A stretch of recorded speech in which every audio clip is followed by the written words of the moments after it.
En una vieja fotografía de la tala de árboles, el suelo no parece cosechado. Parece borrado. Unos hombres se paran sobre un tocón tan ancho que lo sostiene como una plataforma. Detrás de ellos, la ladera está cubierta de troncos astillados, humo, ramas rotas y un silencio que casi se puede oír a través del papel. La versión oficial dice que los bosques vuelven a crecer. Y así es. Los retoños crecen. Las copas se cierran.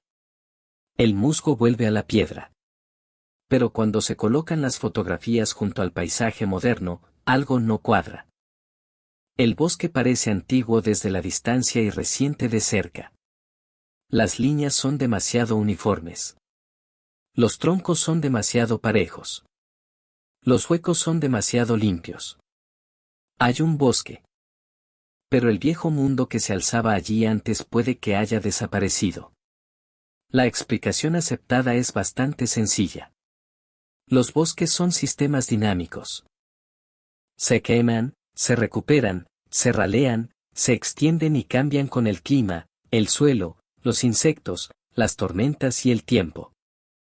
Es cierto que los humanos los talaron, pero grandes regiones fueron posteriormente protegidas, reforestadas o simplemente abandonadas y se les permitió regenerarse. En esta versión de la historia, lo que vemos ahora es una continuidad con interrupciones. Hubo daños. Les siguió la recuperación. Sobrevivieron arboledas antiguas en zonas aisladas y el panorama general permaneció intacto. Es una explicación tranquilizadora. Permite a una nación conservar sus mitos sobre la naturaleza salvaje, sus folletos de parques, sus victorias en materia de conservación y la sensación de que el daño, si bien real, nunca fue total.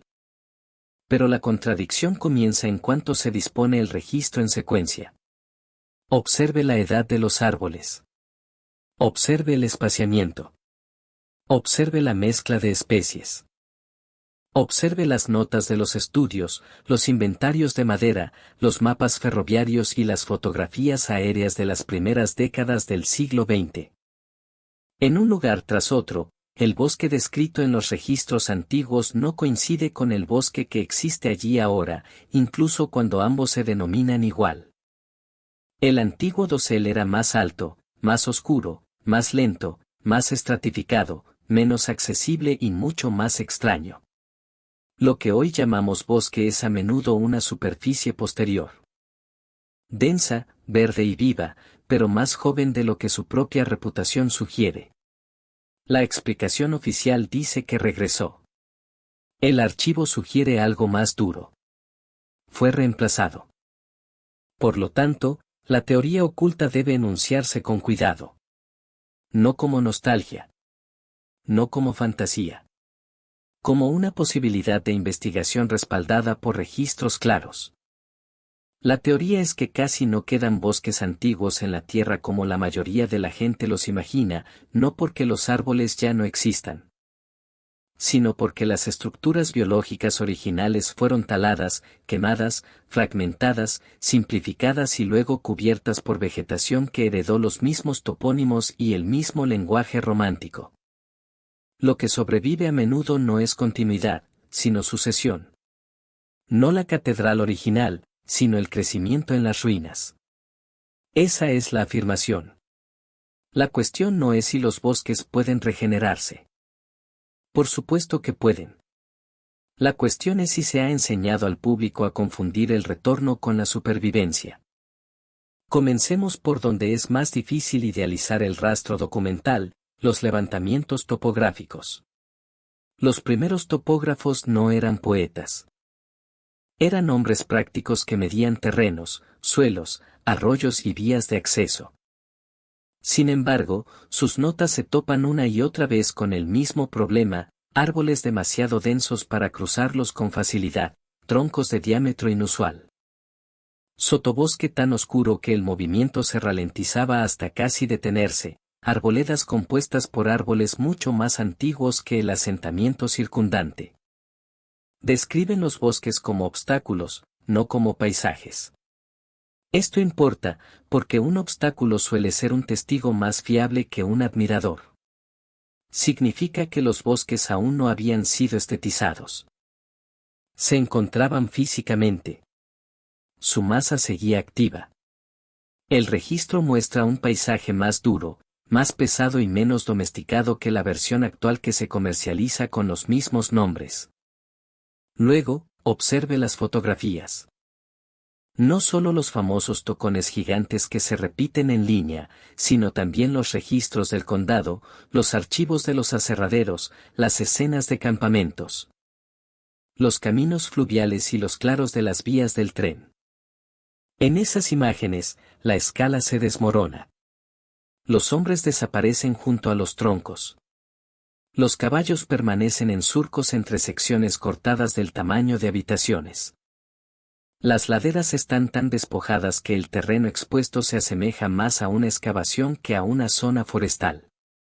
Esto no es un uso selectivo. Es una remoción por volumen. El poder emocional de estas fotografías proviene de un hecho obvio. Si en el pasado reciente todavía existían árboles de ese tamaño, entonces nuestra base de referencia para lo que se considera un bosque normal ya es demasiado pequeña. Los bosques antiguos no eran simplemente más numerosos. Eran estructuralmente diferentes.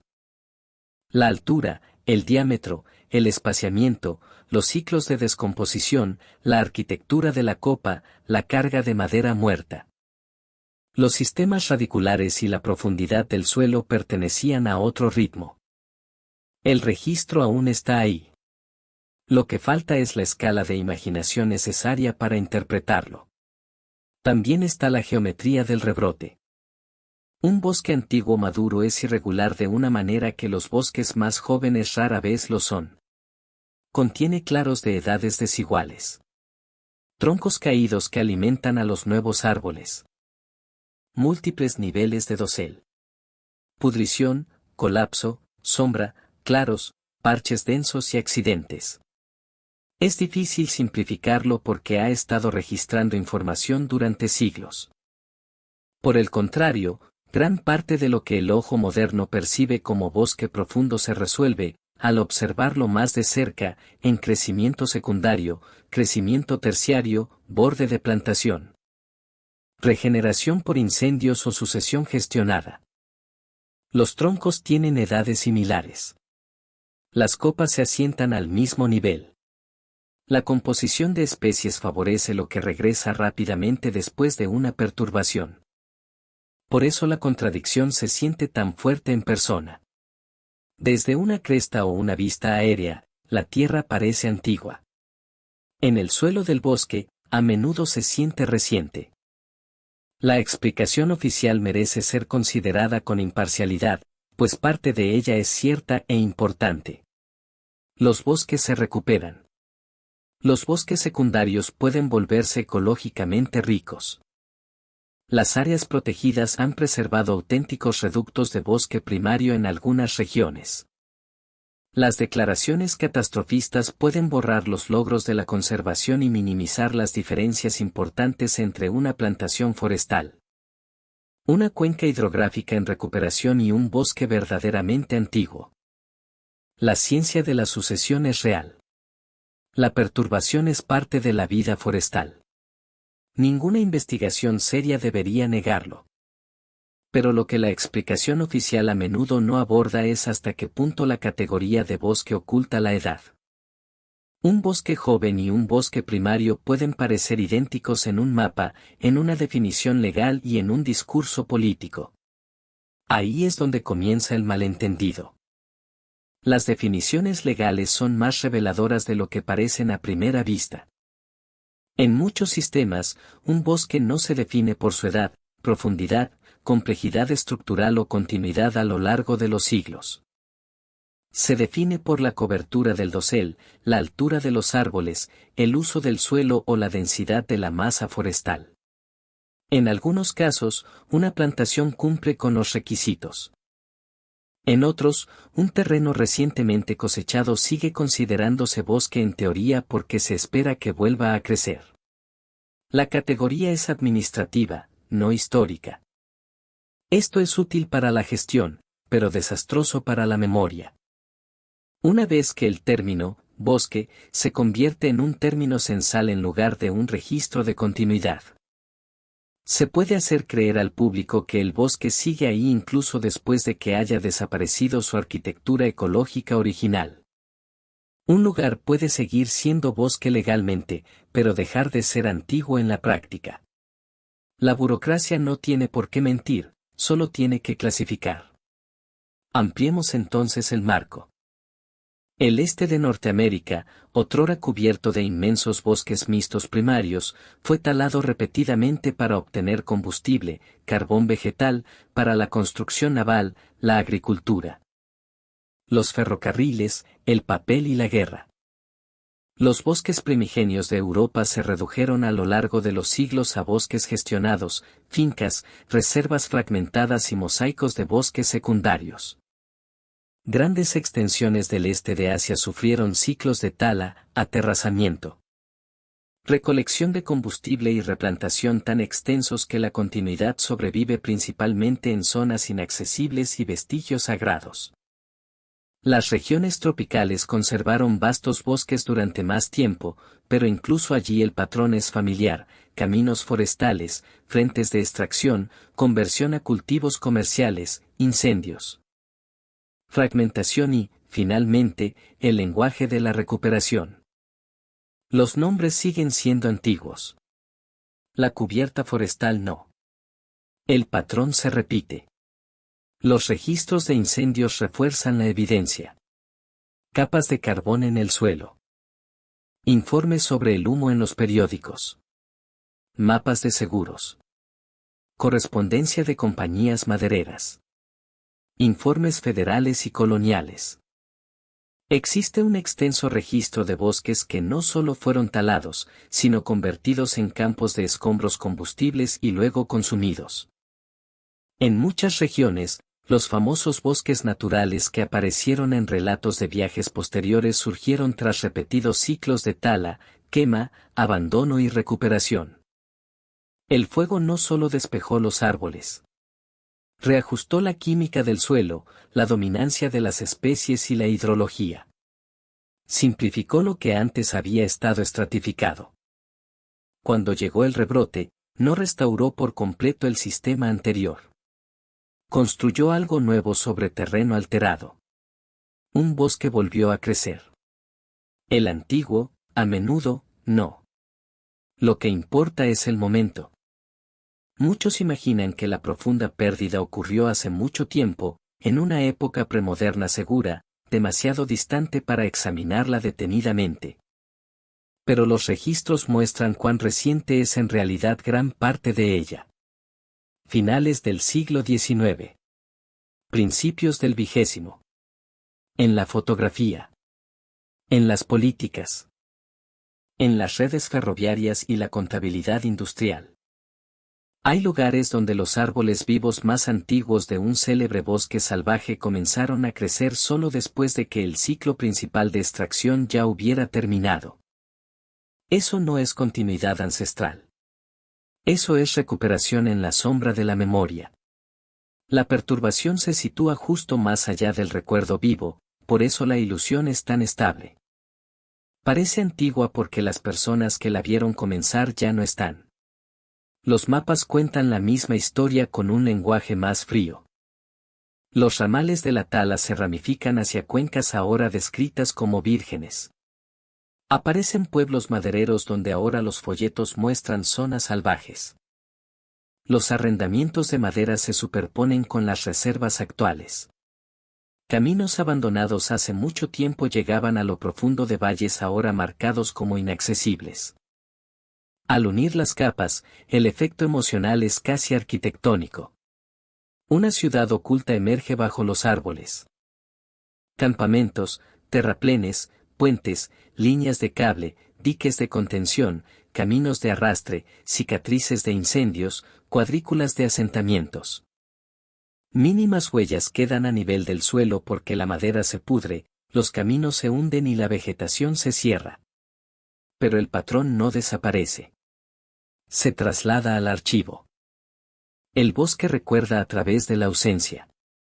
¿Por qué, entonces, la imagen pública sigue siendo tan romántica? Porque la regeneración se ve bien en las fotos. Un dosel cerrado es convincente. La distancia ayuda. Las montañas suavizan los cortes. Las imágenes satelitales priorizan el color sobre la edad. El lenguaje turístico prefiere la atemporalidad. Las campañas de conservación necesitan símbolos de esperanza. Las agencias estatales informan sobre la cobertura forestal porque es medible, mientras que la continuidad. La estructura y el carácter de los bosques antiguos son más difíciles de estandarizar y políticamente inconvenientes. La economía también importa. Si el público comprendiera lo poco que queda de la arquitectura forestal original, el debate pasaría de preservar el paisaje a preservar el tiempo. Y el tiempo es caro. No se pueden fabricar 300 años de redes fúngicas, estratificación del dosel, restos leñosos gruesos, memoria del suelo y complejidad de las raíces en un ciclo de subvenciones. Existe otra razón por la que esta verdad se esconde a plena vista. Es difícil definir un bosque antiguo sin generar controversia. ¿Qué edad se considera suficientemente antigua? ¿Importa más la continuidad que la edad? ¿Qué ocurre con la gestión indígena, las quemas controladas y la influencia cultural a lo largo de milenios? ¿Acaso el bosque estuvo alguna vez intacto, en el sentido mítico? Por supuesto que no. Los seres humanos han influido en los bosques desde hace mucho tiempo. Pero este hecho a veces se ha utilizado con demasiada ligereza, como si toda intervención fuera equivalente. No lo es. La gestión no es lo mismo que la destrucción. La presencia no es lo mismo que la simplificación industrial. Un bosque moldeado por una larga relación cultural puede seguir siendo antiguo. Un bosque talado para inventario y reconstruido en volumen no puede recuperar ese estatus simplemente volviendo a reverdecer. Aquí es donde surge la inquietud más profunda. No se trata de una conspiración, sino de un fallo en la categorización. Heredamos nombres de paisajes antiguos y los aplicamos a otros nuevos como si nada esencial hubiera cambiado. Una cordillera conserva su nombre de bosque incluso después de que se haya talado la cubierta forestal original. Un valle sigue siendo bosque legalmente tras repetidas talas. Un parque preserva su paisaje mientras que las capas biológicas más antiguas sobreviven solo en fragmentos más allá del sendero. Con el tiempo, el lenguaje de la continuidad se endurece. El nuevo bosque ostenta el nombre del antiguo. Los turistas fotografían el reemplazo. Las escuelas enseñan la etiqueta. Las administraciones protegen el límite. Lo que cambió fue la explicación. No porque alguien necesitara un secreto, sino porque las instituciones prefieren términos estables e historias manejables. Las descripciones de los primeros viajeros hacen que la diferencia sea casi dolorosa. Hablan de una sombra tan completa que el mediodía parecía el atardecer. De troncos sin ramas a alturas asombrosas. De madera caída que obligaba a desvíos que se medían en horas. De suelos que brotaban bajo los pies de la profunda descomposición. De un silencio roto solo por el agua y el impacto lejano. Estos relatos no son del todo precisos, y algunos son románticos. Pero en conjunto, apuntan a una densidad que supera las expectativas modernas. Hay una fisicalidad en los bosques antiguos que la regeneración gestionada rara vez recupera rápidamente. No se trata solo de árboles viejos. Es el tiempo acumulado convertido en estructura. El suelo, los hongos, la humedad, los insectos, los claros, el colapso, la larga memoria de una sucesión inalterada. Una vez perdido, ese sistema total regresa lentamente, si es que regresa. Sin embargo, la versión más contundente de esta afirmación no es que todos los bosques modernos sean artificiales, sino que el mundo verde visible a menudo se interpreta erróneamente como una continuidad histórica, cuando en realidad se trata de una regeneración sobre la huella de algo más antiguo y mucho más complejo. Ese es un argumento diferente, y más sólido. No requiere fantasía, sino paciencia con los registros. Nos pide que comparemos etiquetas con fechas, folletos con inventarios, paisajes con campos de tocones, límites protegidos con historial de perturbaciones. Al hacerlo, el panorama se torna más sombrío, no porque los bosques hayan desaparecido, sino porque la antigüedad se pierde con más frecuencia de lo que admitimos. Observa con atención lo que sobrevive. Pequeños refugios en barrancos. Arboledas sagradas preservadas por tabúes o el terreno. Laderas remotas evitadas por el ferrocarril. Fragmentos dentro de matrices de segundo crecimiento más grandes. Estrechas franjas en acantilados. Zonas húmedas demasiado difíciles de cortar. Estos restos importan precisamente porque revelan la diferencia. El aire cambia. El espacio cambia. El sonido cambia. La madera muerta yace en etapas. El musgo se asienta más denso. El dosel es menos uniforme, menos legible, más vertical, más antiguo. Párate en una de estas zonas y luego camina hacia el rebrote adyacente y la comparación se vuelve inmediata. La cubierta forestal puede continuar. El carácter del bosque no. La piedra recuerda. También el suelo. Al final, la afirmación se vuelve menos radical y más inquietante.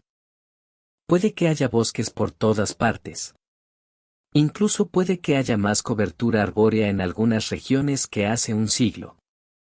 Pero la cobertura arbórea no es lo mismo que un bosque antiguo, y la regeneración no es lo mismo que la continuidad.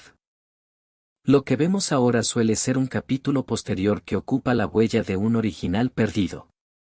Una piel en recuperación extendida sobre un cuerpo antiguo mutilado. Una vez que se percibe esa distinción, resulta difícil ignorarla. El sendero, el mirador panorámico, la cuenca protegida, la verde montaña en el horizonte, todos ellos pueden estar vivos, ser hermosos y merecer ser defendidos. Nada de eso garantiza que sean antiguos en el sentido que sugiere el nombre. Volvamos a la fotografía. Hombre sobre un tocón. Humo a lo lejos. Laderas destrozadas tras ellos. Miremos ahora el bosque moderno que crece donde antes se alzaba aquel mundo. Es real. Está vivo. Merece cuidado. Pero también es un testimonio. Un testimonio de que el bosque antiguo puede ser eliminado por completo, de modo que su reemplazo hereda su nombre antes incluso de que el público sepa lo que se perdió. El registro sigue ahí. En las notas de los estudios topográficos. En los mapas. En los informes de incendios. En las pendientes de las vías férreas. En los anillos de crecimiento de los propios árboles. Y la verdadera cuestión no es si la teoría suena extraña, sino si alguien con las herramientas para verificarla la ha investigado seriamente.